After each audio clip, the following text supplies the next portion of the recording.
चलिए आगे बढ़ेंगे, जहां मध्य प्रदेश में लगातार छापों के बीच ये बड़ी खबर। एमपी लोकायुक्त पुलिस में बड़ा बदलाव किया गया। 6 इंस्पेक्टर समेत 34 पुलिसकर्मियों का तबादला हुआ है। 34 पदों पर नई नियुक्ति की गई है।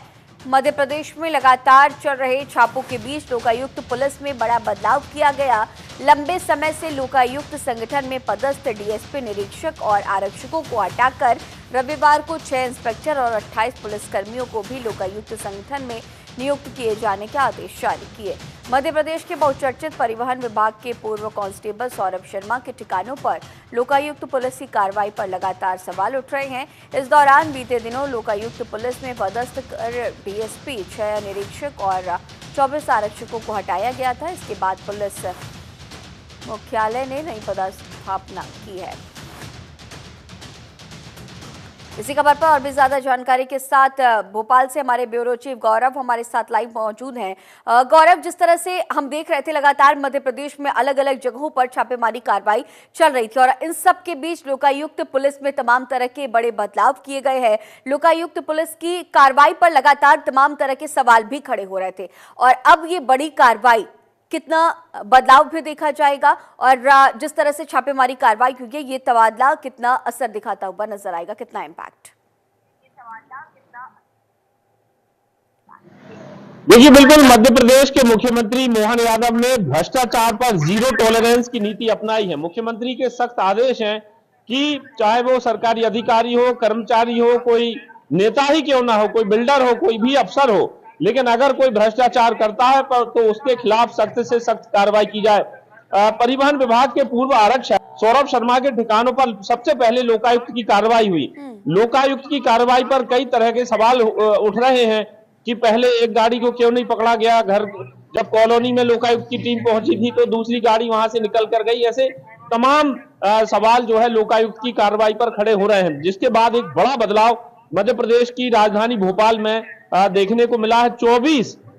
3 डीएसपी समेत 24 लोकायुक्त के कर्मचारी अधिकारियों का जो है तबादला कर दिया गया है और कल देर रात यानी रविवार की देर रात जो है नए करीब 34 पुलिसकर्मियों को परिवहन इसमें लोकायुक्त पुलिस में भेजा गया है।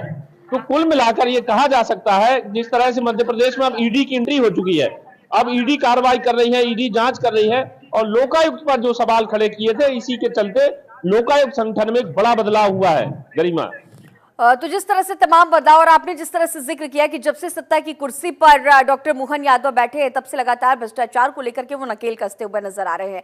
इसके साथ ही और भी तमाम ऐसे डिपार्टमेंट्स हैं, तमाम जानकारियां लगातार गौरव सामने आती रहती हैं कि भ्रष्टाचार जो है वो बढ़ता जा रहा है। कितना इम्पैक्ट, क्योंकि अभी 1 ही साल हुए हैं मध्य प्रदेश में डॉक्टर मोहन यादव की सरकार को लेकर के, आने वाले दिनों में और कितने बदलाव देखे जाएंगे तमाम, अगर हम अलग अलग विभागों की बात करें, क्योंकि लगातार जिस तरह से जीरो टॉलरेंस की नीतियां अपनाते देखे जा रहे हैं डॉक्टर मोहन यादव, उससे बड़ा इम्पैक्ट, बड़ा असर पड़ेगा।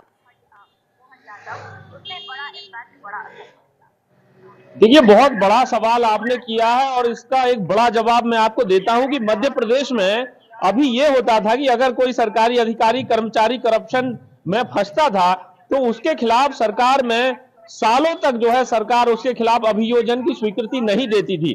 चाहे वो लोकायुक्त हो, चाहे वो ईओडब्ल्यू हो, वो लगातार मध्य प्रदेश की सरकार से कई नोटिस भेजते थे और कहते थे कि फलाना अधिकारी या फलाना कर्मचारी करप्ट पाया गया है और इसके खिलाफ अभियोजन यानी केस चलाने की अनुमति दी जाए। और मध्य प्रदेश में कई आईएएस, आईपीएस, आईएफएस, बड़े बड़े अफसर रिटायर्ड भी हो गए, लेकिन उनके खिलाफ सरकार ने अभियोजन की स्वीकृति नहीं दी।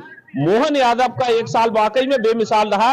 मुख्यमंत्री बनने के 1 साल पूरा होने पर मोहन यादव ने ये फैसला कर दिया है कि अब महज 3 महीने में यानी 90 दिन के भीतर सरकार किसी भी करप्ट अफसर, अधिकारी, कर्मचारी खिलाफ अभियोजन की स्वीकृति देगी। निश्चित तौर पर इससे भ्रष्टाचार पर लगाम लगाने में कहीं ना कहीं मोहन यादव सरकार का एक बड़ा फैसला है। गरिमा, ठीक है, आगे भी आपसे अपडेट्स लेंगे गौरव। फिलहाल तमाम जानकारियों के साथ बने रहने के लिए आपका बहुत शुक्रिया।